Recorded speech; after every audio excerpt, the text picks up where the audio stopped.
바나바가 사울을 찾으러 다소에 가서 만남에 안디옥에 데리고 와서 둘이 교회에 1년간 모여 있어 큰 무리를 가르쳤고, 제자들이 안디옥에서 비로소 그리스도인이라 일컬음을 받게 되었더라. 우리에게는 누구나 이름이 있습니다. 그 이름마다 뜻이 또 있죠. 어른들이 그 뜻대로, 이름의 뜻대로 살아가기를 바라는 마음으로 우리가 이름이 주어져 있습니다. 그리고 또 별명이 있습니다.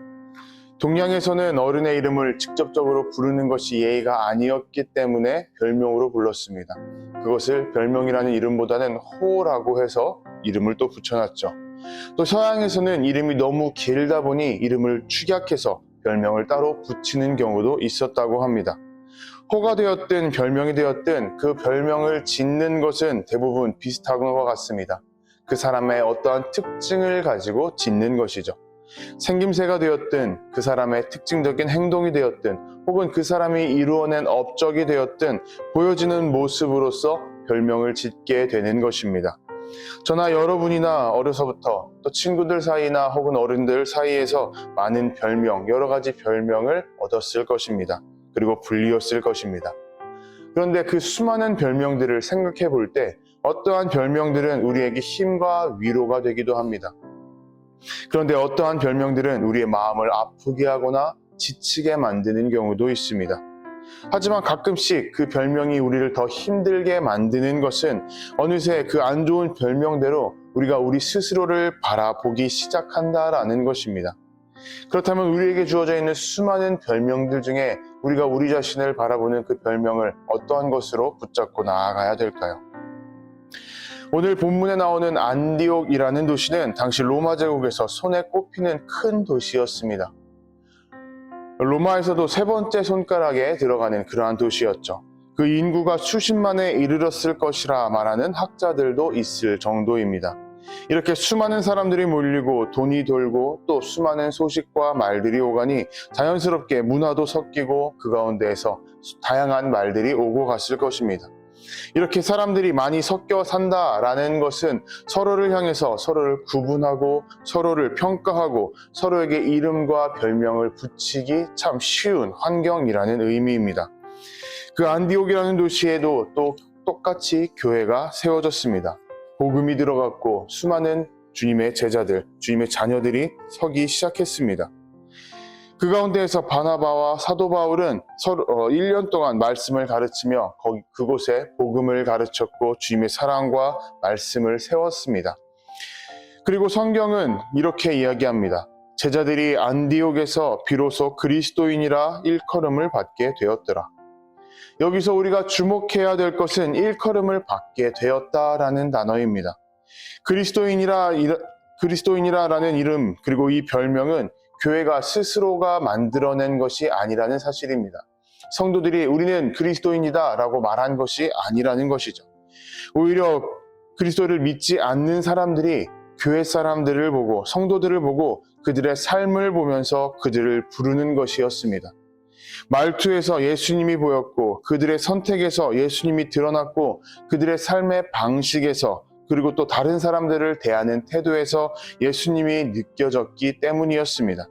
그래서 그리스도인은 어떠한 그럴듯한 별명이 아니라 안에서부터 드러나는 삶의 흔적, 그리고 그러한 삶의 방향이 묻어나는 이름이라고 할 수 있습니다.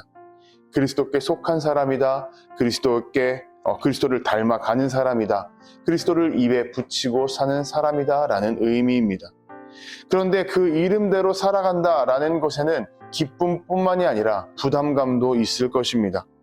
그 이름을 가진 사람은 세상의 습관이나 세상의 방식과 부딪힐 수밖에 없기 때문입니다.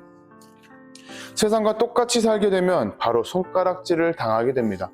우리 또한 그렇게 그리스도인으로서 살아가며 세상 사람들의 수많은 손가락질과 조롱을 받는 경우가 참 많이 있습니다. 그만큼 그리스도인이라는 이름은 그리스도와 똑같이 살아가는 것이 너무나도 어려운 것입니다. 너무나도 어려운 삶을 요구하는 별명이 이 그리스도인이라는 것입니다.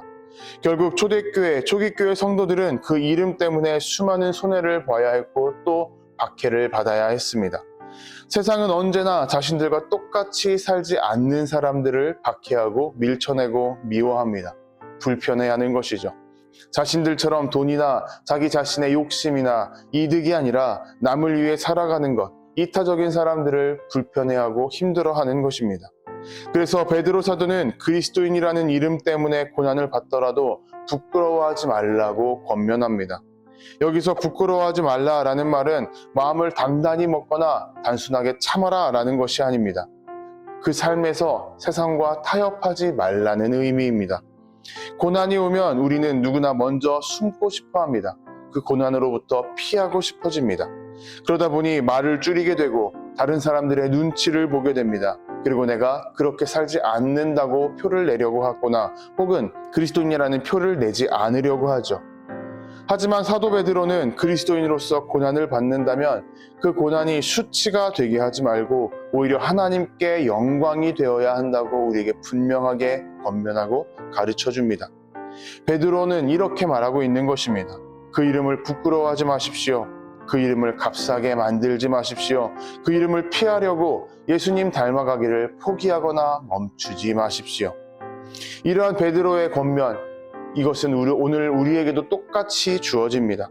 사람들은 우리에게 여러 가지 이름을 붙이고 별명을 붙일 것입니다. 좋은 이름도 좋지 못한 이름도 붙입니다. 하지만 오늘 성경은 우리에게 분명하게 가르쳐 줍니다. 우리에게 있어서 가장 소중한 이름은 세상이 단순하게 붙여주고 또 별명으로서 비꼬려고 붙여준 것이 아니라 하나님께서 원하시고 기뻐하시는 이름이라는 사실입니다. 세상 사람들의 입을 통해서 불려졌지만 하나님께서도 기뻐하시는 그 그리스도인이라는 별명이 우리 삶의 방향이 되고 우리 삶의 목적이 되었으면 좋겠습니다. 그 그리스도인이라는 이름을 가볍게 만들 줄 알고 그 이름을 부끄럽지 않게 하기 위해서 우리가 예수님 닮아가기를 포기하지 않고 담대히 그 길을 따라갈 수 있는 우리 모두가 되기를 주님의 이름으로 도전하고 축복합니다.